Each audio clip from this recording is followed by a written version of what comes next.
नमस्कार मित्रांनो, मी अथर्व पाटील आणि तुम्ही बघत आहात शंकी9। तर आजचा जो आपला व्हिडिओ असणार आहे त्यामध्ये आपण बोया ByM1 हा जो शॉटगन माईक आहे जो व्लॉगिंगसाठी वापरतात त्याचं अनबॉक्सिंग करणार आहोत। सध्या मी जो माईक वापरतो तो हा आहे उरू कंपनीचा कंडेन्सर मायक्रोफोन आहे। गेमिंगसाठी आणि आपले जे टेक्निकल व्हिडिओज असतात किंवा पॉडकास्ट सुद्धा पण म्हणू शकता त्याच्यासाठी हा सगळ्यात बेस्ट माईक आहे। पण ब्लॉगिंगसाठी एवढा मोठा माईक कॅरी करणं शक्य होत नाही आणि मोबाईलच्या माईकमध्ये सुद्धा चांगली क्वालिटी एवढी रेकॉर्ड होत नाही, तर त्यासाठीच मी हा ॲमेझॉनवरून माईक घेतलेला आहे। तर आज आपण ह्याचंच अनबॉक्सिंग करणार आहे, नंतर मी एक रिव्ह्यू पण आणणार आहे। तर एन्जॉय द व्हिडिओ।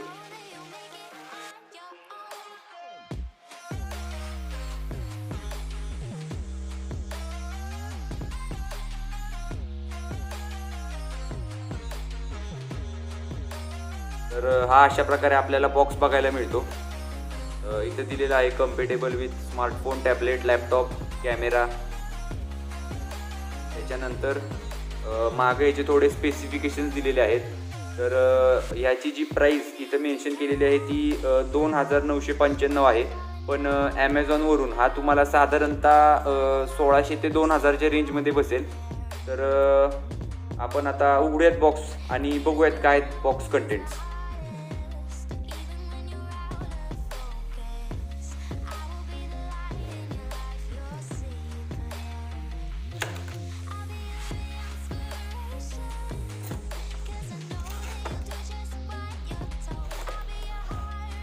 तर आपल्याला इथं हा माईक बघायला मिळतो। याच्यावर ही डेड कॅट आहे, ह्याच्या आतमध्ये हा माईक आहे। ही जी डेड कॅट आहे, जर आपण व्लॉगिंग करताना फार हवा येत असेल किंवा जास्त बाहेर आवाज असेल तर तो आवाज ही रिड्यूस करते। तर त्यासाठी ही ॲक्सेसरी आपल्याला दिलेली आहे। त्याच्यानंतर इथं आपल्याला हा माउंट मिळतो माईक मोबाईलच्या वर माउंट करण्यासाठी। तुमच्या जर ट्रायपॉडला मोबाईल माउंटला कोल्ड शू माउंट नसेल तर तुम्ही हा लावू शकत नाही, तर कोल्ड शू माउंट असणं हे गरजेचं आहे। त्याच्यानंतर आपल्याला एक कवर मिळतं माईक ठेवण्यासाठी। त्याच्यानंतर एक वॉरंटी कार्ड मिळतं आणि त्याच्यानंतर ही जी ऑक्स केबल आहे ही कॅमेऱ्यासाठी आहे आणि ही जी दुसरी केबल आहे ही मोबाईलसाठी आहे।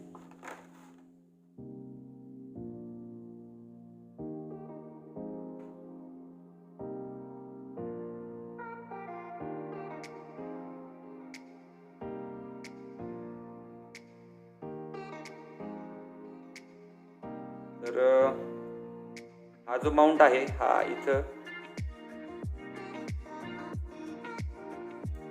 अशा प्रकारे बसतो आणि ही जी पिन आहे ही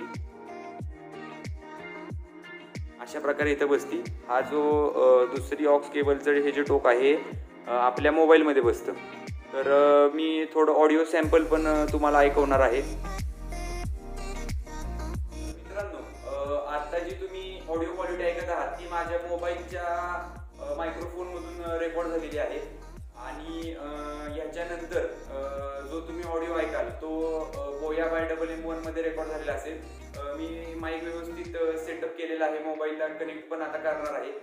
तर ह्याच्यानंतर जी तुम्ही ऑडिओ क्वालिटी ऐकाल ती बोया ByM1 मध्ये असेल, म्हणजे एक साधारणतः तुम्हाला आयडिया येईल की मोबाईलच्या माईकमध्ये आणि ह्या माईकमध्ये किती फरक आहे। ह्याच्या आधी जो तुम्ही ऑडिओ ऐकत होता कंडेन्सर मायक्रोफोनवरून रेकॉर्ड झालेला उरूच्या आधीचा सगळा ऑडिओ, आणि आता जो तुम्ही ऐकताय तो मोबाईलचा ऑडिओ आहे आणि ह्याच्यानंतर जो तुम्ही ऑडिओ ऐकाल तो बोया ByM1 मधनं असेल। तर मित्रांनो, आता जी तुम्ही ऑडिओ क्वालिटी ऐकत आहात, जो ऑडिओ ऐकत आहात तो माझ्या बोया ByM1 मधनं रेकॉर्ड होत आहे। तुम्हाला साधारणतः फरक कळलाच असेल तिन्ही माईक मधला। कंडेन्सर मायक्रोफोन, शॉटगन माईक आणि मोबाईलचा माईक या तिन्हीमध्ये जवळपास म्हणजे खूप फरक आहे।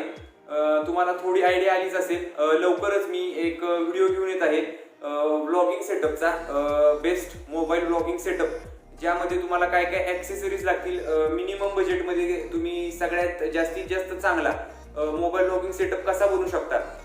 कारण आपला जो साधा माउंट येतो मोबाईल माउंट करण्यासाठी, त्याला कोल्ड शू माउंट येत नाही. आणि कोल्ड शू माउंट हा खूप गरजेचा असतो शॉटगन माईक लावण्यासाठी. तर पुढच्या व्हिडिओमध्ये ब्लॉगिंग सेटअप बद्दल सांगताना मी लिंक सुद्धा डिस्क्रिप्शनमध्ये सोडेल, म्हणजे जर तुम्हाला काही घ्यायचं झालं तर तुम्ही घेऊ शकता. आणि अशी एक तुम्हाला ऑडिओ क्वालिटीचा अंदाज आलाच असेल. आता जे काही पुढचे ब्लॉग्स मी आणीन त्यामध्ये तुम्हाला एक चांगली ऑडिओ क्वालिटी ऐकायला मिळेल. आणि असंच आहे बोया बाय डबल एम. तर मित्रांनो, आजचा हा व्हिडिओ तुम्हाला कसा वाटला कॉमेंट सेक्शनमध्ये नक्की सांगा. जर तुम्ही माझ्या चॅनल शँकी9 वर नवीन असाल तर चॅनलला सबस्क्राईब करा, बेल नोटिफिकेशन हिट करा, व्हिडिओला लाईक करा. आणि लवकरच मी ब्लॉगिंग सेटअपवर आणि ब्लॉगिंग आयडियाजवर सुद्धा व्हिडिओ घेऊन येत आहे. तर नक्कीच तुम्हाला ते पण व्हिडिओ आवडतील. तर तोपर्यंत घरी राहा, सुरक्षित राहा, stay home, stay safe, stay tune. Thanks a lot.